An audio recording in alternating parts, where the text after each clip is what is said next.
A 26-year-old executive assistant is pouring coffee for the board of directors during the most important quarterly meeting of the year when her hand shakes, just slightly, barely noticeable, and she spills an entire cup of scalding hot coffee directly onto the white dress shirt of Cameron Hayes, the 34-year-old CEO of Hayes Industries, right in front of 12 senior executives and 3 potential investors. Isabel Foster freezes in absolute horror, watching the dark liquid spread across his chest, waiting for him to explode, to fire her on the spot, to humiliate her in front of everyone the way her previous boss would have done. But Cameron just stands calmly, removes his suit jacket, dabs at the stain with his napkin, and then, while everyone watches in stunned silence, he leans down close to Isabel's ear and whispers in a voice low enough that only she can hear. "You owe me a new shirt, Miss Foster. And I think dinner would be appropriate compensation. Tonight. 7 p.m. I'll pick you up." Then he straightens, smiles at the board like nothing happened, and continues the meeting in his coffee-stained shirt, like a man who has complete control of every situation, while Isabel stands there with an empty coffee pot, her face burning, her heart racing, wondering if she just imagined what he said. For the next 3 months, Cameron Hayes flirts with Isabel Foster relentlessly, walking past her desk just to say good morning, bringing her coffee. A joke. About the incident that makes her blush every time. Finding excuses to keep her late at the office working on urgent projects that always somehow end with them talking about everything except work. Asking her opinion on deals and strategies like she's a partner instead of an assistant. Looking at her in meetings with an intensity that makes her forget how to breathe. Isabel resists because she's just a secretary, though her title is executive assistant and she has an MBA, but still. Because office romances are dangerous. Because Cameron Hayes is a billionaire CEO who dates supermodels and socialites according to the tabloids. Because there's no way his interest is real, and she refuses to be another conquest. She keeps it professional, keeps her distance, ignores the way her body responds every time he's near. Pretends she doesn't notice when he watches her. Until the business trip to Tokyo, the one where the hotel somehow makes a mistake with the reservations and there's only one room available, with only one bed, and Cameron offers to sleep on the couch, like a gentleman. But the couch is tiny, and he's 6'3", and Isabel isn't cruel enough to make him destroy his back, so she says they can share the bed like adults, which is absolutely the worst decision she's ever made, because lying next to Cameron Hayes in the dark, close enough to feel his warmth, is torture of the most exquisite kind. This story has a coffee spill that becomes legend in the office.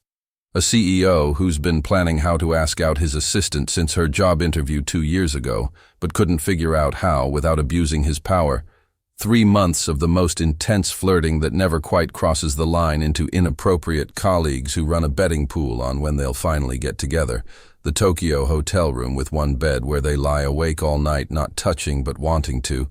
The moment at 3 a.m. when Isabel whispers, "I can't stop thinking about you," and Cameron responds, "I've been thinking about you for 2 years." The kiss that explodes every carefully maintained boundary. The morning after, when Cameron admits he's been in love with her since her interview when she argued with him about his company's marketing strategy, and he realized she was brilliant and fierce and exactly what he'd been looking for. Isabel's fear that everyone will think she slept her way to the top, and Cameron's solution, promoting her to VP of strategy so she's no longer his assistant and they're actually peers, with a salary that proves she earned it. What happens when the professional boundaries you've been hiding behind disappear in a Tokyo hotel room at 3 a.m.? Subscribe now and hit that notification bell, because YouTube only shows the ending of this story to our most engaged viewers. If you're not subscribed, you might miss how this explosive office romance transforms both their lives. Drop a comment telling us where in the world you're watching from, because we love connecting with our global community over these intense workplace love stories. Don't miss what happens when a woman who thinks she's just a secretary discovers that her boss has been in love with her for 2 years and has been waiting for the perfect moment to tell her. Isabel Foster had been working for Cameron Hayes for exactly 1 year 11 months and 4 days when she ruined his shirt and possibly her career. It was a Tuesday in September, and the quarterly board meeting was in full swing in the massive glass-walled conference room on the 40th floor of Hayes Industries headquarters in downtown Seattle. 12 board members, 3 potential investors from Singapore, and Cameron himself, all waiting for their morning coffee while Cameron presented the Q3 earnings report. Isabel's job, as executive assistant to the CEO, was to make sure everything ran smoothly, which included managing the catering, ensuring everyone had coffee, taking notes, and basically being invisible while handling everything. She'd done this 100 times, poured coffee for board meetings, investor presentations, client dinners. She was good at her job, excellent actually. Cameron told her regularly that she was the best assistant he'd ever had, that he didn't know how he'd functioned before she started, that she was essential to everything he did. But today, Isabel was distracted. Because Cameron Hayes looked unfairly attractive in his navy suit, with his darks, hair slightly messy like he'd been running his hands through it. He did that when he was stressed. And when he'd smiled at her that morning and said, "Good morning, Isabel, thank you for the briefing notes. They were perfect as always." She'd felt that now familiar flip in her stomach that she'd been trying to ignore for approximately 18 months. She had a crush on her boss. A massive, inappropriate, completely unprofessional crush that was getting worse instead of better, despite all her attempts to suppress it. So when she was pouring coffee for Mr. Richardson, one of the board members, and Cameron walked past her reaching for a document, close enough that she could smell his cologne, something expensive and woodsy that made her brain short-circuit. Her hand trembled, just slightly, just enough. And she dumped an entire cup of hot coffee directly onto Cameron's chest. Time seemed to slow down. Isabel watched the dark liquid spread across his crisp white shirt, watched his body tense as the hot coffee hit his skin, watched 12 board members and 3 investors turn to stare. "Oh my God," Isabel whispered, horror flooding through her. "Oh my God, I'm so sorry." Cameron stood very still for a moment. Then he calmly removed his suit jacket, set it on the back of his chair, and grabbed his napkin to dab at the spreading stain. Isabel expected him to be furious. Her previous boss, the one before Cameron, would have screamed at her, humiliated her in front of everyone, possibly thrown something.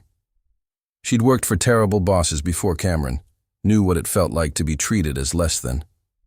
But Cameron just looked at her, his expression unreadable. And then he did something that made absolutely no sense. He stepped closer, close enough that she could see the gold flecks in his brown eyes, and leaned down to whisper in her ear, his voice so low that no one else could possibly hear. "You owe me a new shirt, Miss Foster, and I think dinner would be appropriate compensation. Tonight, 7 p.m. I'll pick you up." Then he straightened, turned to the board with an easy smile and said, "Well, that's one way to wake up during a quarterly review. Shall we continue? As I was saying, our Asian market expansion exceeded projections by 23%.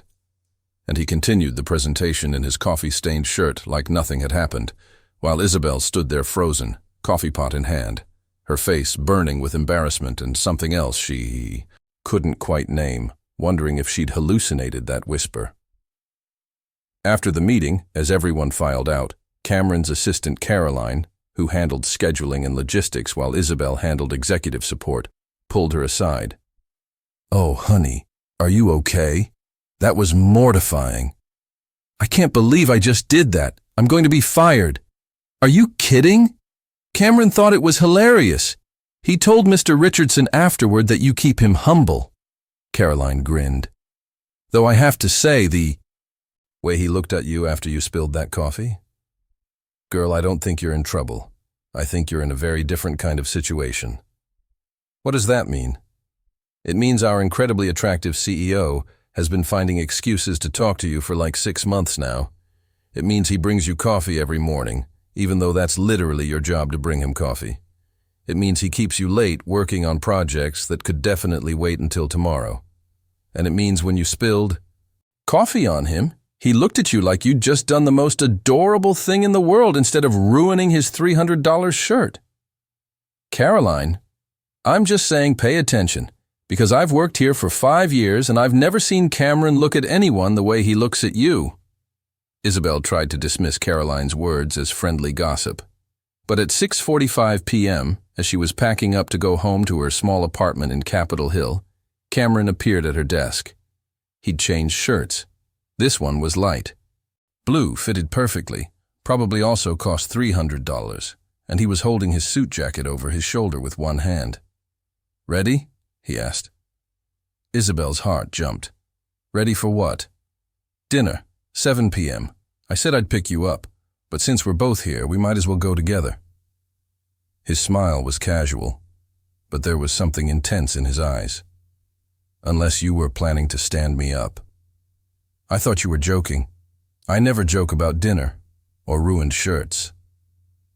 He moved closer to her desk and suddenly the office felt very small. "Isabel, I'm asking you to have dinner with me. Not as my assistant, as—" he paused. "As someone I'd very much like to get to know outside of quarterly reports and board meetings. Is that something you'd be interested in?" This was a bad idea. A terrible idea. He was her boss. There were power dynamics and HR policies and 100 reasons to say no. But Isabel heard herself say, "Yes, okay, dinner." Cameron's smile was brilliant. "Excellent. I know a place." The place turned out to be a small Italian restaurant in Belltown. Intimate, with low lighting and incredible food, and the kind of atmosphere that was definitely romantic, not professional. Over wine and pasta, Cameron asked her about her MBA, from University of Washington, completed while working full-time. Her career goals, CFO or VP of strategy at a major tech company. Her family, parents still married after 35 years, 2 younger brothers she adored. Her hobbies, reading, hiking, attempting to cook ambitious recipes that usually failed. "Your turn," Isabel said. "Tell me about Cameron Hayes when he's not being CEO of a billion-dollar company." "That person doesn't exist very often," Cameron admitted. "I started this company 7 years ago right out of my MBA program. I had an idea for enterprise software and $50,000 in seed funding from my parents. Now we have 2,000 employees and we're valued at $3.2 billion. Most of my life is work." "That sounds lonely." "It is." He met her eyes across the table. "Or it was, until about 2 years ago, when I interviewed a candidate for executive assistant who argued with me about our marketing strategy during her job interview." Isabel felt her face heat. "I was trying to show initiative." "You were brilliant. You saw the gaps in our approach, articulated them clearly, and proposed solutions. I offered you the job on the spot because I realized you were too smart to be just an assistant. But I needed someone that sharp working directly with me." Cameron paused. "I also thought you were stunning, but that seemed inappropriate to mention during a job interview." "Cameron, I know this is complicated. I know there are power dynamics and HR concerns. But Isabel, I've been thinking about asking you to dinner for 18 months. Every time I've wanted to, I've stopped myself because I'm your boss, and I don't want to abuse that position. But today, when you spilled coffee on me and looked so horrified, all I could think was that life is too short to keep pretending I'm not interested in you." Isabel's heart was racing. "So this is a date?" "If you want it to be. If you don't, we can call it a dinner between colleagues and never speak of it again." He leaned forward. "But I'm hoping you want it to be a date, because I'd very much like to take you to dinner again. And again. And to stop pretending that I'm only interested in your professional capabilities. This is going to make work complicated." "Probably. But I think you're worth complicated." They talked until the restaurant closed. Then Cameron drove her home, insisted on walking her to her apartment door like a gentleman from another era. At her door, Cameron didn't try to kiss her. He just said, Thank you for dinner, Isabel. I had a better time tonight than I've had in years. Can I see you again? This weekend, maybe? Something that's definitely not work-related? Yes, Isabel whispered. I'd like that. Good. I'll text you. He smiled, started to leave, then turned back. And Isabel, you can spill coffee on me anytime if this is the result. Over the next 3 months, Cameron Hayes pursued Isabel Foster with single-minded determination. He brought her coffee every morning, always with the exact amount of cream and sugar she preferred, always with a smile that made her stomach flip. He found excuses to keep her late at the office, working on urgent projects that somehow always ended with them, talking about their lives, their dreams, their fears. He asked her opinion on deals and strategies, treated her like a partner instead of an assistant, valued her MBA and her sharp business mind. He took her to dinner, upscale restaurants where the wine cost more than her rent, but also hole-in-the-wall ramen shops and food trucks in the Vietnamese place she loved in the International District. He took her hiking at Rattlesnake Lake, where they talked for hours while walking through the forest. He invited her to a Seahawks game and didn't even complain when she knew more about football than he did. But he never crossed the line at work, never touched her inappropriately, never made her uncomfortable, never used his position as her boss to pressure her. The flirting was intense, looks that lasted too long, smiles that meant more than they should, conversations that danced right up to the edge of inappropriate without quite crossing it. But it was always respectful, always giving her room to say no, always making sure she felt safe.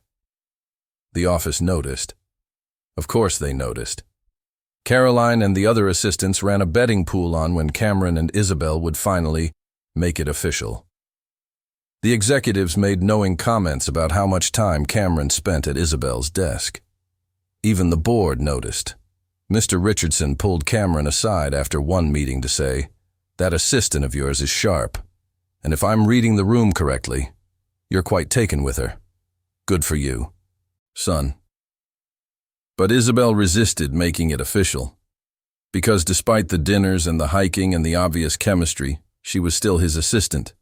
She still made $75,000 a year while he was a billionaire. She still answered his phone and managed his calendar and poured his coffee, though he now poured hers too, a joke between them about the spill. "I can't be the secretary who's sleeping with the boss," Isabel told Caroline one afternoon. "That's every sexist stereotype. Everyone will think I got my job because I'm attractive, not because I'm good at it." "But you're not sleeping with him," Caroline pointed out. "You've been dating for 3 months and you haven't even kissed him yet. That's some serious restraint from both of you." "Exactly. Because once we cross that line, everything changes. Newsflash, honey. Everything already changed. You two have been making eyes at each other for months. Just kiss the man already and put everyone out of their misery." But Isabel held firm until Tokyo. The Tokyo trip was for a major partnership negotiation with a Japanese tech company. Cameron needed to be there in person, and he needed Isabel to come along because she'd done all the research, knew the deal inside and out, and spoke conversational Japanese, a skill she'd picked up in college that had never been professionally relevant until now. They flew business class, sitting next to each other for 14 hours, watching movies, talking, existing in a bubble where it was easy to forget the professional boundaries because they were 30,000 feet in the air. The hotel was supposed to have 2 rooms, one for Cameron, one for Isabel. Executive accommodations, separate floors even, everything proper and professional. But when they checked in at midnight Tokyo time, exhausted from travel, the front desk manager looked apologetic. "I'm so sorry, Mr. Hayes, but there's been an error with your reservation. We only have 1 room available, a suite. There's a conference in the city and every hotel is fully booked. I can offer you the Imperial Suite with 2 beds. "It's fine," Cameron said, clearly too tired to argue. "We'll take it." In the elevator up to the 25th floor, Isabel tried not to panic. Sharing a room with Cameron was dangerous, very dangerous. especially when she'd spent the last 3 months trying not to think about kissing him. The Imperial Suite turned out to be massive: living room, dining area, massive bathroom, and a bedroom with one enormous bed. One bed, not 2 beds. One. The website said 2 beds, Cameron said, pulling out his phone to check. Let me call down. It's fine, Isabel interrupted, even though it absolutely wasn't fine. It's a huge bed. We're adults. We can share. Isabel, I don't want you to be uncomfortable. I'm not uncomfortable. She was extremely uncomfortable. There's a couch in the living room, but you're 6'3" and you'll destroy your back. We have important meetings tomorrow. We'll share the bed. It's fine. We're professionals. Cameron looked at her for a long moment. Okay, if you're sure. I'm sure. They got ready for bed in tense silence. Isabel in the bathroom changing into her pajamas, modest flannel pants and a tank top. Cameron changing in the bedroom. When Isabel emerged, he was already in bed on the far right side, wearing a t-shirt and pajama pants, staring at his phone with intense concentration, like it was the most fascinating thing in the world. Isabel slid into the left side of the bed, maintaining as much distance as possible in a bed that was simultaneously enormous and way too small. They lay there in the dark, neither moving, the space between them feeling like a chasm and like nothing at all. Isabel? Cameron's voice was quiet. Yeah? I want you to know, I would never pressure you into anything. This situation, sharing a room, it wasn't planned. If you're uncomfortable, I'll sleep on the couch.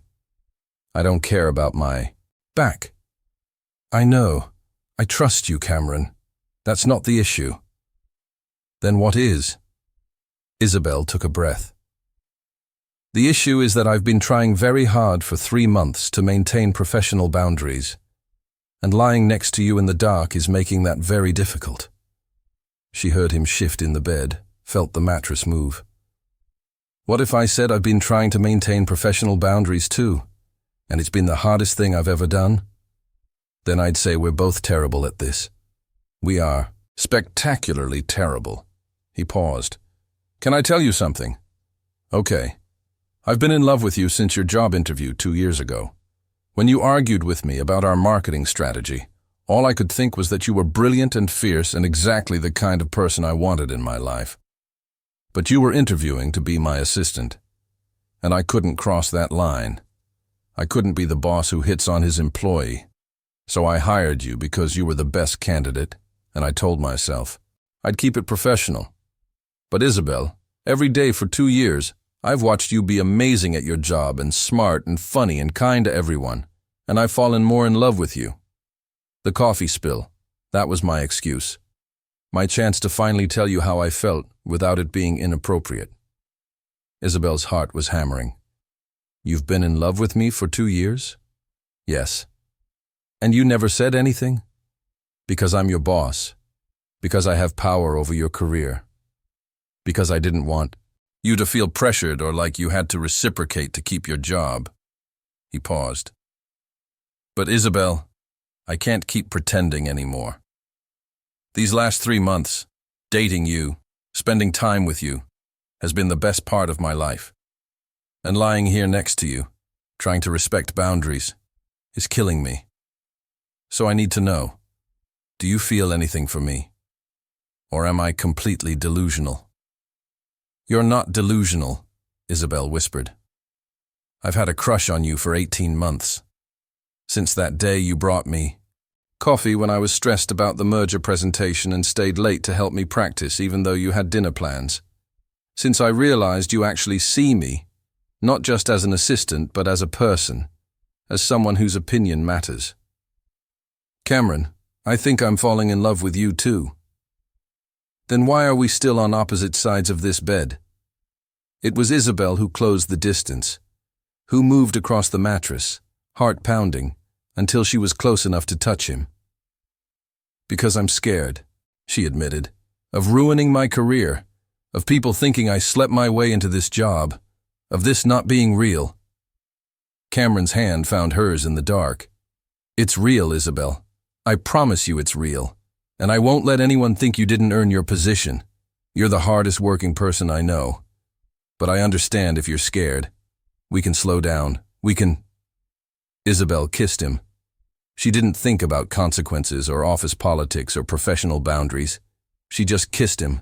2 years of suppressed attraction and 3 months of intense dating and 3 hours of lying next to him in the dark, all of it exploding into that one kiss. Cameron responded immediately, his hand coming up to cup her face, pulling her closer, kissing her back with an intensity that made her dizzy. They fell back onto the bed, tangled together, 2 years of wanting finally breaking free. When they finally broke apart, both breathing hard, Cameron rested his forehead against hers. "That was long overdue," Isabel finished. "I was going to say the best kiss of my life, but yes, also long overdue." He kissed her again, softer this time. "Isabel, I need to tell you something else." "What?" "When we get back to Seattle, I'm promoting you to VP of Strategy. It's a position I've been planning to create for months. The company needs it, and you're perfect for it. You have an MBA, you understand our business better than anyone except me, and you're brilliant. This isn't nepotism. You've earned it, but it also means you won't be my assistant anymore. You'll be my peer, technically, which removes the power dynamic issue." Isabel pulled back to look at him. "You're promoting me?" "Yes, to a position you're qualified for, with a salary of $180,000 plus equity. I'm not doing this because we're dating. I'm doing this because you've been performing VP-level work for 2 years at an assistant's salary, and that's not fair to you. But conveniently, it also means we can date without the boss-employee dynamic." "Cameron, you're going to argue that people will say you got the job because of me. They probably will. But Isabel, you're going to be so damn good at this job that within 6 months, no one will question whether you earned it. I believe in you. Now, you need to believe in yourself." Isabel kissed him again, tears streaming down her face.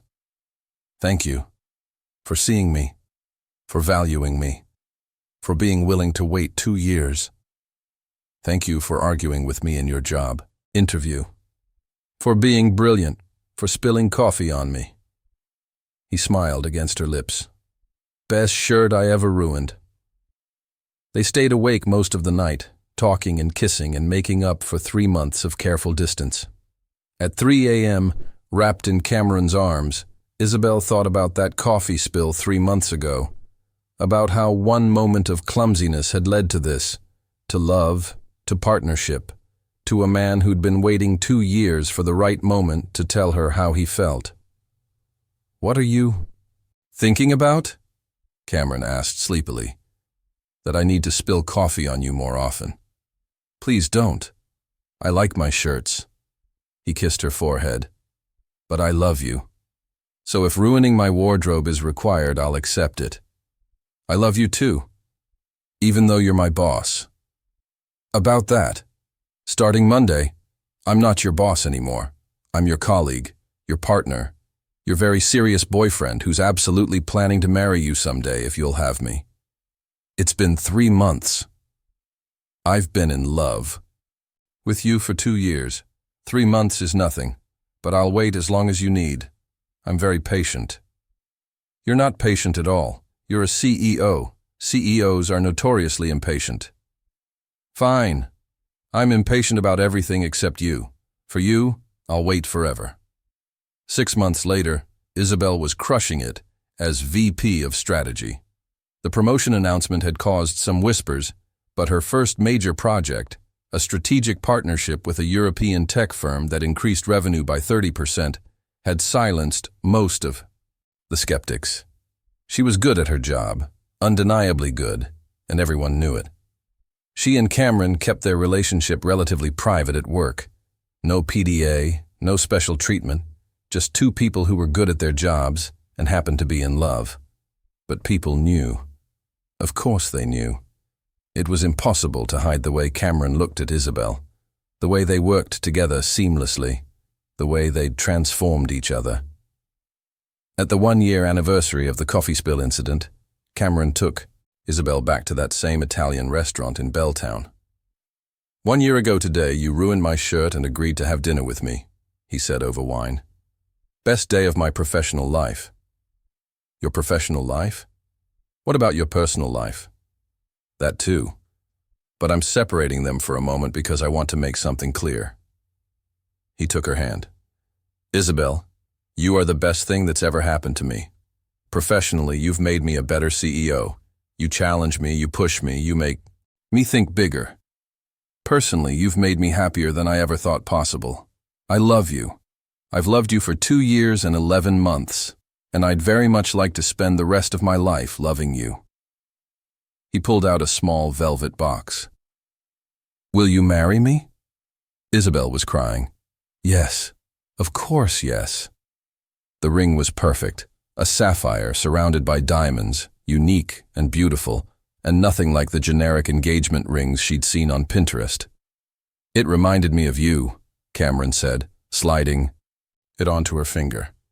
"Different, brilliant, unforgettable." They got married 8 months later. Small ceremony, just close friends and family, with Caroline as Isabel's maid of honor and Cameron's business partner Jack as best man. During the reception, Caroline gave a speech. "I knew these two were going to get married the day Isabel spilled coffee on Cameron. The way he looked at her, with so much affection even though she'd just ruined his $300 shirt. I knew he was gone. But it took them 3 months, 1 shared hotel room in Tokyo, and approximately 47 instances of intense eye contact in board meetings before they finally admitted it. So let this be a lesson. Sometimes ruining your boss's shirt is the best career move you'll ever make." Everyone laughed. Isabel blushed. Cameron just looked at his wife with undisguised adoration. 5 years later, Isabel was COO of Hayes Industries, running the company alongside Cameron. They had twin daughters, Emma and Grace, who Cameron loved to bring to the office on Saturdays to show them where Mommy and Daddy fell in love. "Tell us the story," Emma demanded one Saturday morning while they were in Cameron's office. "About Mommy spilling coffee." "Again?" Cameron laughed. "I've told you this story 100 times. We like it. It's romantic." So Cameron told them again, about the board meeting, the coffee spill, the whispered request for dinner, about 3 months of dating and falling in love, about Tokyo and the hotel room, with 1 bed, about how sometimes the best love stories start with mistakes. "The moral," Cameron concluded, "is that your mother is clumsy, but I love her anyway." "I'm not clumsy," Isabel protested from the doorway. "It was one time. One very important time." Cameron pulled her into his office, kissed her in front of their giggling daughters. "The time that changed my life. You were already planning to ask me out. The coffee was just your excuse." "True. But it was a very good excuse." He kissed her again. "Best ruined shirt of my life. Best terrible first impression I ever made. Best 2 years of secret pining I ever endured. Best 3 months of intense flirting that went nowhere. Best 1-bed hotel room situation I ever shared. Best promotion I ever earned. Best wife I ever married." Emma and Grace groaned. "You guys are gross." But they were smiling, because even at 5 years old, they understood that their parents had something special, something that started with spilled coffee and ended with forever. Best accident ever. Best whispered invitation ever. Best decision to share a hotel room ever. Best love story that started in a board meeting and ended with twins and a company they ran together and a partnership that was as strong professionally as it was personally. Cameron had been right that night in Tokyo. Isabel was worth complicated, worth waiting for, worth 2 years of suppressed feelings and 3 months of careful courting and every challenge that came with combining their personal and professional lives. Some love stories start with coffee. Theirs started with spilling it, and that made all the difference. If this story touched your heart, Let us know in the comments. What score would you give this story from 0 to 10? And where in the world are you watching from? We love connecting with our global community. Share this with someone who needs to hear that spilling coffee on your CEO can be the beginning of forever. That good bosses wait 2 years to confess their feelings until the power dynamic is fair. That MBAs working as executive assistants deserve promotions. That one-bed hotel rooms in Tokyo are the universe's way of forcing conversations. That professional boundaries are important until they're not. That whispered invitations to dinner can change your entire life. And that the best love stories involve equals who challenge and support each other. Subscribe if you believe in executive assistants who are too smart for their titles, in CEOs who respect power dynamics, in coffee spills that become proposals, in business trips that end in confessions, in promotions earned through brilliance, not romance, and in the idea that sometimes your boss falls in love with you during your job interview and waits 2 years to tell you because he's a decent human who respects professional boundaries.